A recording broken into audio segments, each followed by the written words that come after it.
What is going on, everybody? This is S Trades, and today's April 23rd, and I want to do a quick trade recap of the trade that I took today and how I made $1,025.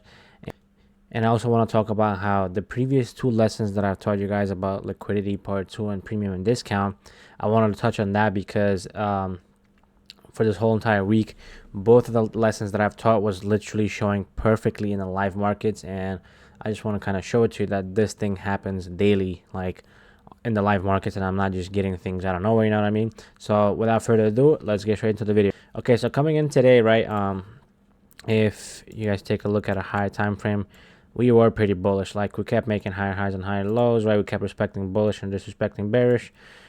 This was primarily like an earnings move, right? We had a lot of earnings come out, and price ended up absolutely going to the moon, right? So we kept respecting bullish, so I was looking for some bullish plays, right? And going into market open, we kind of just get legs up. We start getting legs up and then legs down, just kind of a little chop here and there, right? But then at 10 o'clock, we had news come out, right? So we developed a data high and a data low, right? Now, before I get into the trade recap, I want to show you guys the video, right, that I showed, that I made about liquidity, right? Remember how I taught you guys that whenever there's a data wick coming out, like for example, like at 10 a.m., right, the data low and data high act as liquidity pools, right? They act as as a magnet, right? It's like easy targets to just, grab freaking free money, right? Like, because it's so easy. It's so, like, most of the time, like, I'm not gonna say 100% of the time, but most of the time it always works. Like, price usually, whenever it gets a data low and a data high, it takes out both, like either in the same day or maybe a little bit later during the day, or even like the next day, right? So just take a quick look at this picture, right? Remember how I drew this picture out for you guys? We have a candle, right? We made a data low and a data high, and then price kind of ends up coming down lower, taking out the data low, and then it reverses and taking out data high, right? Now, this wasn't, again, randomly drawn. Like, I didn't just randomly draw some squiggly lines and then teach you guys some BS, right? Because I've had some experience. I'm not saying like I'm the best trader out there in the world, no, but I've had some experience, and I've seen and I've got mentored, and like I've seen quite a lot of candles, right, do the same exact thing. So this is what I'm talking about. This is probably like one of the most easiest setups to spot and just get free money off of it, right? So look at this picture, right? What do we have here? Literally picture perfect. The same scenario as I have here, the same exact scenario, right? What happens?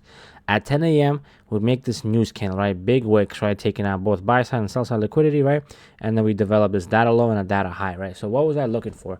I was looking for price to obviously go up higher. We have this 15-minute, right? So I was potentially looking for price to come down lower, take out some type of liquidity, maybe even going lower, and then reversing back to the data high, right? So that's exactly what we did here, right? So we end up coming lower, right? Taking out the data low. We had like a 30-second entry over here, but that was not enough because we had a higher time from 30-minute over 3 minutes, sorry. So what happened then is we did a little resweep, right? Like I always say, like most of the times about liquidity, we always do some sweeps, right? So we did an internal liquidity sweep, right? Back down to deeper for that 15-minute fair value gap, right? After taking a data low, and then we inverse the 3-minute, like with lots of displacement, right? I was talking to my trading partner about this, saying how we both want to see this inversion be with very fast momentum, right? We want to see the candle close right above it without any like slowdown or anything. Like, we want to see a lot of displacement by closing this inversion, right? So that's exactly what happened, right? The candle ended up absolutely going higher, right? And then I entered on this little retrace, right, targeting the data high. Literally free money. Like, it's so easy and so clear. Like, price wants to take out the data low, and then it goes right back up higher to take out the data high, and then after that we just end up selling off for the day and then just kind of doing whatever, right? So again, this is super easy. Like, this is literally the same exact thing that I told over here was shown today in the live market. So again, this isn't just me talking about some BS or trying to sound smart or anything. No, because this literally happens day in and day out. So I want to talk about another concept that I taught you guys in the previous video, was about premium and discount and the Fibonacci retracements, right? As you guys can see, this is what I drew for you guys, right? Talking about, like, after some displacement moves, we tend to retrace to the equilibrium level and down lower to the 0.618 and the 0.79, right?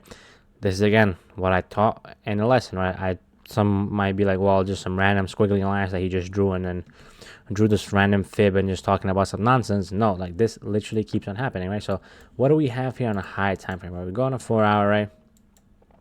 If you take a quick look at a 4-hour, right, this was the tariff news, right? Pause, the tariff pause, right? We ended up absolutely going to the moon, right? And then what happens, right? We're not going to just continuously keep on going higher and higher and higher to all of these highs, right? And just make all-time highs. No, price is going to retrace back to these inefficiencies, fill those inefficiencies out, and then get more buyers to step in, right? And then where do you see, like, where do you find those areas where more buyers step in, right? This is exactly what this tool is helpful for, right? We identify the low and the high of where this very high displacement candle is formed, right? We draw out the fib, and then we see where's the equilibrium, right? And where's the deeper discount levels, right? So in this case, even previously here, right, we tapped into the equilibrium level, right?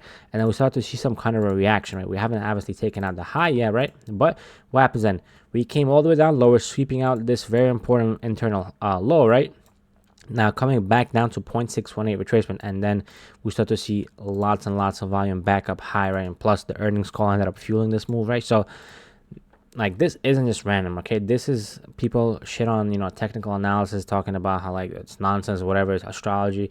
It's really not. Like, if you just backtest these strategies for a period of long time, like, you're gonna see these things work day in and day out, right? So this is on a higher time frame, right? We have this 4-hour move, end up retracing back to 0.618, and then we start to see legs up right now. I also said that we could see these models inside of models and inside of lower time frames, right? So like, if we just zoom in, right, to the 1 hourly, so what do we have here, right? We start to see some legs up higher, right? We have this internal displacement candles that end up forming, right? What happens? We make this little internal low, internal high with lots of displacement, then price comes back down to this 1 hour fair value gap and this 0.618 retracement. Obviously it doesn't like touch it like right away, but it's in between the golden zones, between the 50% equilibrium and the 0.618, which is still valid, right? And then we obviously see a momentum candle right after that, right? Now, so now if we extend it and draw the new one out, right, new internal low, new internal high, what happens then? Same exact thing. We have this hourly fair value gap, price retraces back to the equilibrium, which is the 50% golden zone, and then price just ends up sending higher, right, as the market opens, right? Now, even going into the morning, same exact thing. We have this new internal low get formed with internal high, right? Boom. What do we have here? We have this see how we have 3 1-hour fair value gaps, right? So a lot of people that talk bad about ICT, even though I don't really like ICT myself, but I just use some of the concepts that are like proven to work, right? So we have 1, 2, 3 1-hour fair value gaps, right? So now people will be like, well, which one would you use? How do you know which one to pick, right? In this case, draw out your fib, right? See where the internal move happened and where the internal high is, right? See where the equilibrium level is at. So it's over here, right? This is where the equilibrium level is at. And then the deeper retracement will be the 0.618. So now, just thinking as a big institutional buyer, the ones that move the markets, right? Do you really think they would want to enter along over here? No. Do you think they're going to enter along over here? No.